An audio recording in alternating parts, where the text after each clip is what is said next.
تو ذرا سوچئے تنہائیوں میں بیٹھ کر کے آپ کو کیسا لگے گا کہ آپ جنت میں ہو اور بیٹا جہنم کے شعلوں میں اور وہاں کی آگ میں جھلس رہا ہو، تو آپ سے کیسے دیکھا جائے گا؟ آپ کے دل پر کیا بیتے؟ اس لیے والدین کو اگر اولاد کے وہ سچے محبت کرنے والے، سچے خیر خواہ ہیں، ہمدرد ہیں، تو دنیا کے ساتھ ساتھ اولاد کی آخرت کے نفع کی بھی سوچنی چاہیے، آخرت کی کامیابی کے بارے میں بھی سوچنا چاہیے، اور یہ بغیر علم کے نہیں ہو سکتا۔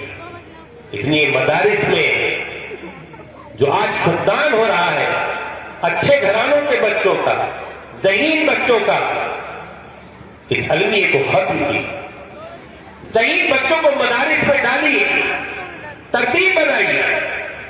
آپ ڈاکٹر بنانا چاہتے ہیں، کوئی نہیں روکتا، انجینئر بنانا چاہتے ہیں، کوئی منع نہیں کرتا، لیکن اس کے ساتھ ساتھ کچھ نہ کچھ وقت اس کا علماء کے پاس، قراء کے پاس، حفاظ کے پاس لگا کر کے اسے بہترین قرآن پڑھنا بھی سکھائے، قرآن کے معانی سے بھی اسے آگاہ کی، مسائل اور احکام کی بھی واقفیت اسے دیجیے، تاکہ وہ کل کو آپ سے یہ شکایت نہ کرے کہ مجھے دنیا کا علم تو سکھا دیا لیکن آخرت کا علم مجھے میرے ماں باپ نے نہیں سکھایا۔ وہ قیامت کے دن اللہ سے یہ شکایت نہ کرے کہ میرے ماں باپ نے میرا حق ادا نہیں کیا۔ اس لیے کہ اولاد کا حق ہے کہ آپ اس کی بہترین تعلیم و تربیت کا انتظام کریں، اور تعلیم کا مطلب ہے علم دین کی تعلیم سے۔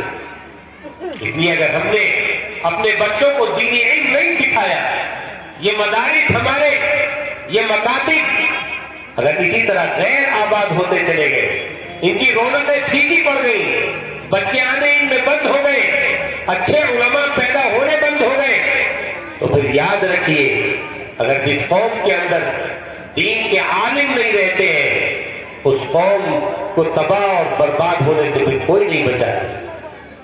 روس کا انقلاب آپ کے سامنے ہے، کمیونزم کا انقلاب، کیا اثرات ہوئے تھے جب علماء سے ان کا رشتہ کاٹ دیا گیا تھا، علماء پیدا ہونے بند ہو گئے تھے، 80 سال تک لوگوں کا رشتہ دین سے کٹ گیا، لا الہ الا اللہ ان کو یاد نہیں رہا، قرآن کریم کے نسخے گھروں میں نہیں رہے تھے، نماز پڑھنے کے طریقے وہ نہیں جانتے تھے۔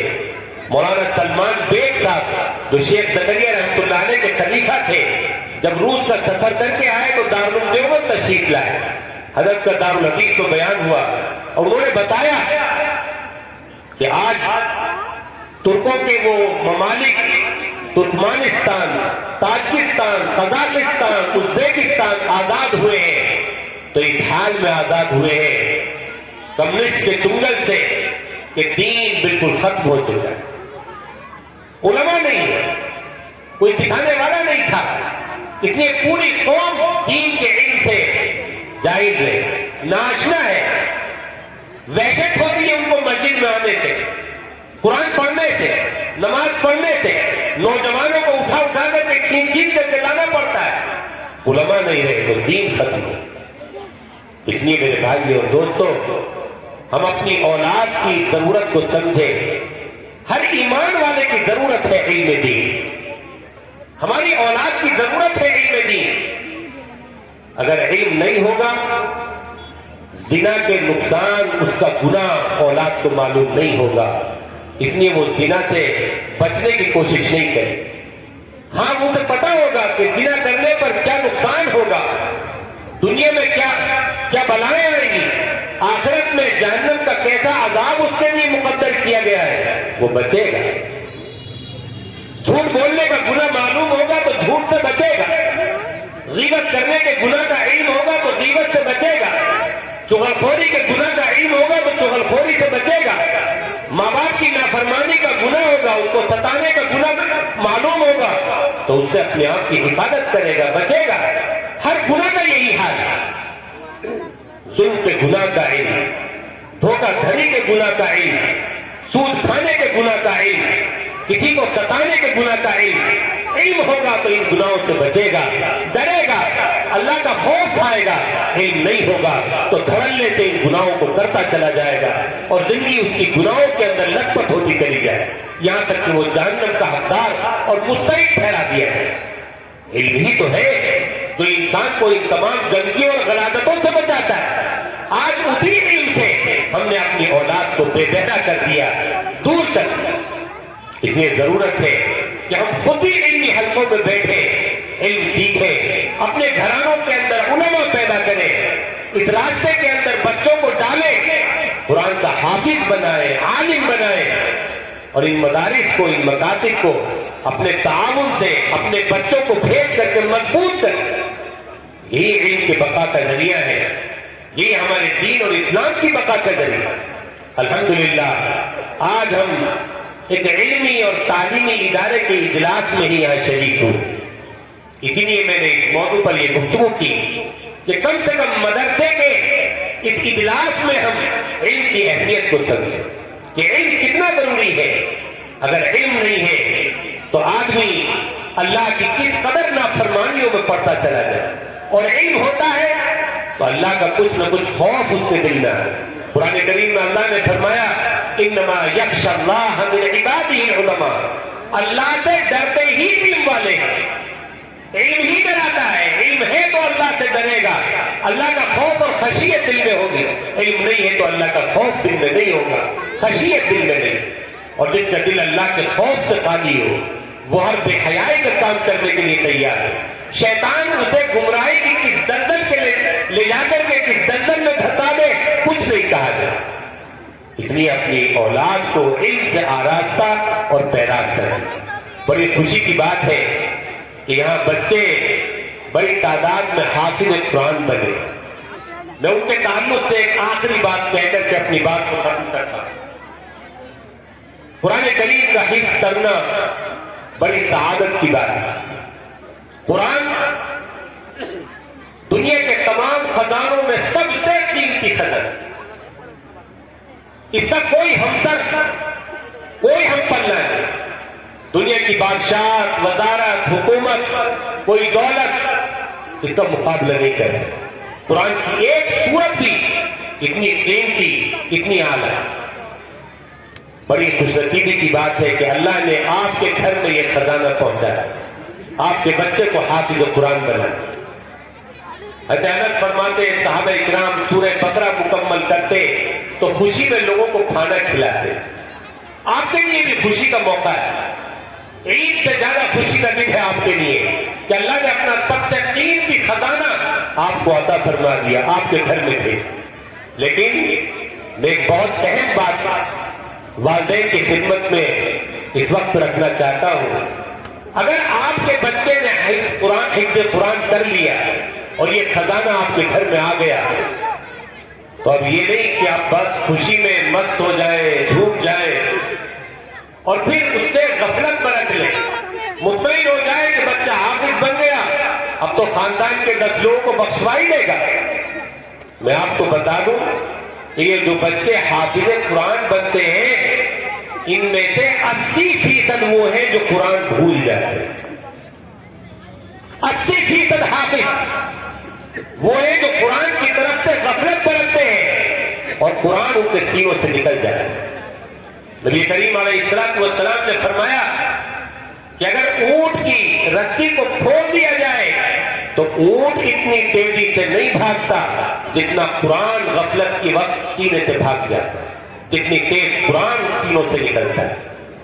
اس لیے ماں باپ اگر یہ چاہتے ہیں کہ یہ دولت جو ہمارے گھر میں آئی ہے یہ ہمیشہ ہمیشہ باقی رہے، قیامت تک باقی رہے، اور اس کی بنیاد پر ہمیں وہ فضیلتیں ملیں جو اللہ کے رسول نے بیان فرمائی، سورج سے روشن تاج ہمارے سر پر رکھا جائے، دنیا کے سارے خزانوں سے قیمتی جوڑا پہنایا جائے، نور کے منبروں پر بٹھایا جائے، یہ فضیلتیں، یہ مقام اور مرتبہ ماں باپ کو حاصل ہو تو اس کے لیے ضروری ہے کہ آپ بچے کے حافظ بننے کے بعد اس کی سخت نگرانی کریں کہ اب یہ بچہ جو حافظ ہو چکا اب ہمیشہ ہمیشہ قرآن اس کے سینے میں محفوظ رہے، قرآن اس کا کچا نہ ہو، یہ پابندی سے قرآن پڑھتا رہے۔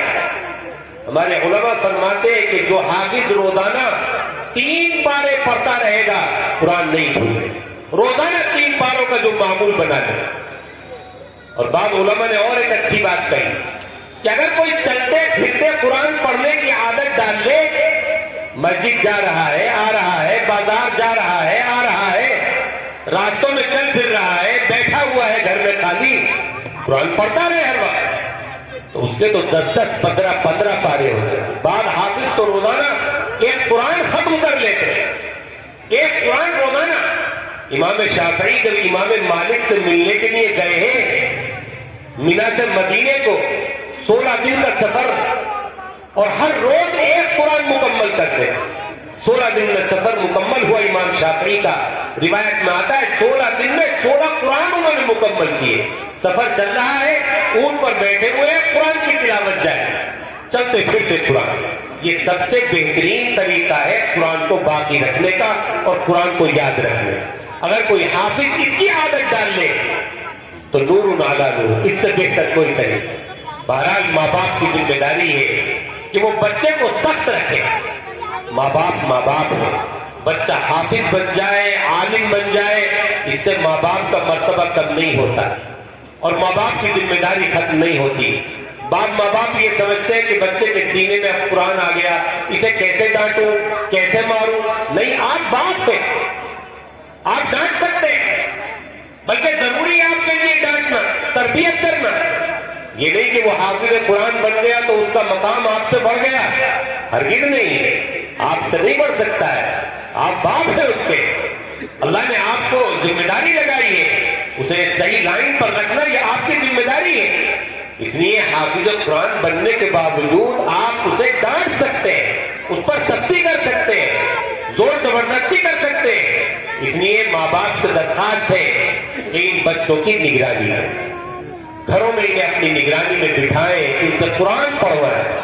صاف صاف کہہ دیں جب تک میری جان میں جان ہے تراویح تیرے ہی پیچھے پڑھوں گا، کسی اور کے پیچھے. تجھے حافظ میں نے کائے کے لیے بنایا ہے؟ میرا بیٹا حافظ ہو اور میں تراویح دوسروں کے پیچھے پڑھوں؟ نہیں، جب تک میرے جسم میں جان ہے ہر سال تراویح تیرے پیچھے پڑھوں. جب آپ اس سے یہ کہہ دیں گے تو اسے خود فکر رہے گی. اس نے کہا ابا پیچھے کھڑے ہو کر کے سنیں گے، اس نے بھیا قرآن کو یاد رکھو، یاد کر لوں. بھولے گا نہیں، پڑھتا رہے گا، محنت کرے. اور اگر آپ نے فکر نہیں کی تو کچھ دن کے بعد وہ بھی غفلت کا شکار ہوگا، دیکھنا بند کرے گا، اٹھانا بند کرے گا، اور پھر آہستہ آہستہ قرآن کچا ہوگا، رمضانی حافظ بن جائے گا. اور پھر اگر اور کچا ہو گیا تو رمضان میں سنانے کی بھی ہمت نہیں رہے گی، اور کچھ سالوں میں قرآن سینے سے نکل جائے گا، بھول جائے گا. اور سالوں کی محنت سے اور ان اساتذہ کی دن رات کی محنت سے جو خزینہ آپ کے پاس آیا تھا، جو خزانہ آیا تھا، وہ آپ دولت، وہ خزانہ آپ کے گھر سے چلا گیا. کتنا بڑا نقصان ہوگا صرف آپ کی ذرا سی غفلت کی وجہ سے. اور یہ تو آپ کا نقصان ہے، اور خود آپ کے بیٹے کا کیا نقصان ہوگا. اللہ کے رسول فرماتے ہیں کہ جو قرآن کو حفظ کرنے کے بعد بھول گیا وہ قیامت کے دن کوڑی بنا کر کے اٹھایا جائے. ایک روایت میں آقا فرماتے ہیں اندھا بنا کر کے اٹھایا جائے. ایک روایت میں آقا فرماتے ہیں اس کے جسم کا آدھا حصہ زمین کی طرف لٹکا ہوا ہوگا، گرا ہوا ہوگا. یہ سزا ہوگی اللہ کی طرف سے قرآن کو یاد کر کے بھلانے. تو دنیا کا بھی نقصان ہے، آخرت کا بھی نقصان ہے. اس لیے قرآن حافظ ہونے کے بعد اب ذمہ داری اس کی بھی بڑھ گئی ہے، ماں باپ کی بھی بڑھ گئی. اللہ سے دعا کیجئے اللہ تعالی ہم سب کو اپنی ذمہ داریاں ادا کرنے کی توفیق عطا فرمائے، علم دین کی اہمیت کو سمجھنے کی توفیق عطا فرمائے، اپنے بچوں کو مدارس میں داخل کر کے حافظ، قاری، عالم بنانے کی توفیق عطا فرمائے. اللہ تعالیٰ اس اجلاس کو اپنی بارگاہ میں بے حد قبول کر لے اور ہم سب کی اصلاح کا ذریعہ بنا دے. وآخر دعوانا الحمدللہ رب العالمین. جزاکم اللہ. ماشاءاللہ حضرت والا نے بڑی ہی مفید اور کارآمد باتیں ارشاد فرمائیں. اللہ تبارک و تعالیٰ سے دعا ہے کہ اللہ تبارک و تعالیٰ